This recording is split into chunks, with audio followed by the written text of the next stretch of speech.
Olá, novamente. Essa é a segunda parte da PNP1. Falaremos sobre morfemas e morfes. Antes de iniciarmos, a gente faz um alerta que será adotado em nosso curso a perspectiva desenvolvida por muitos linguistas, em que é estabelecida a distinção entre os conceitos de morfema e morfe.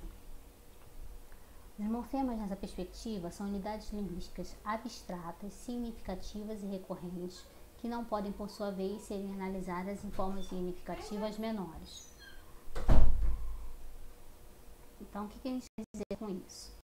Em cantarmos, a gente tem os seguintes morfemas: ação de cantar, primeira conjugação, pretérito imperfeito do indicativo, primeira pessoa do plural. Ou seja, são unidades abstratas. Essa ação de cantar, ela se realiza através do radical cante, a primeira conjugação ela se realiza através da vogal temática a, o pretérito imperfeito do indicativo se realiza através da desinência modo temporal vá, a primeira pessoa do plural se realiza através da desinência número temporal mos. Quando a gente diz que elas são recorrentes, é porque elas aparecem diversas vezes na língua. Então, primeiro exemplo, a morfema primeira conjugação aparece nos verbos falar, estudar. O pretérito imperfeito do indicativo, esse morfema aparece nos verbos falávamos, entendia e por aí vai. Então, a gente tem, por exemplo, na palavra meninas, a ideia de menina, de feminino, no plural, que são recorrentes, significativas e abstratas, porque elas se concretizam através de cante, de a, de s, que são os morfes. Então, a gente já vai chegar lá. Os morfemas são unidades gramaticais. Logo, assim como todas as unidades de tal natureza, são elementos ligados arbitrariamente às suas realizações concretas no nível fonológico ou ortográfico da língua. Lembra como nós falamos dos signos linguísticos?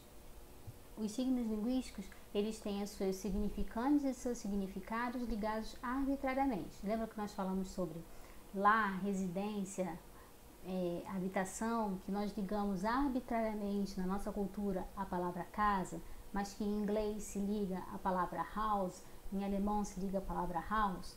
Da mesma forma, acontece com os morfemas e os morfes. Os morfemas, eles se ligam arbitrariamente às suas realizações concretas, que são os morfes, certo?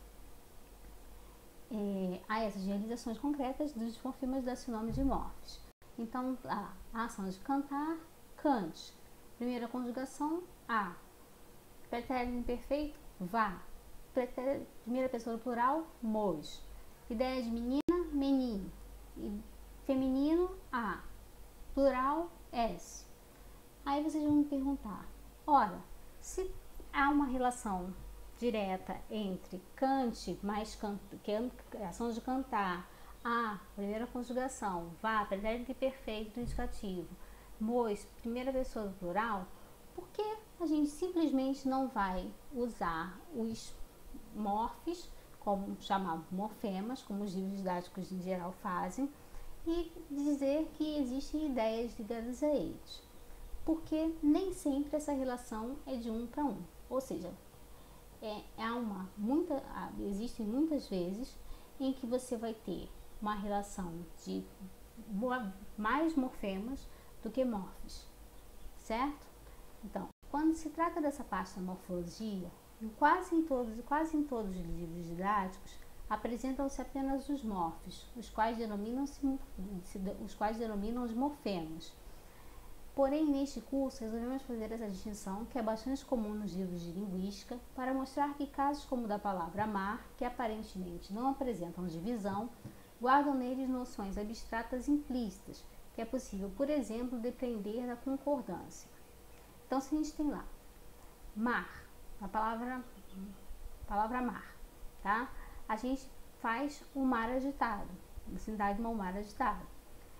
Se a gente não tivesse os morfemas, a ideia de mar, masculino e singular, como é que nós daríamos concordância de masculino e singular a essa palavra, masculino e singular a o e agitado?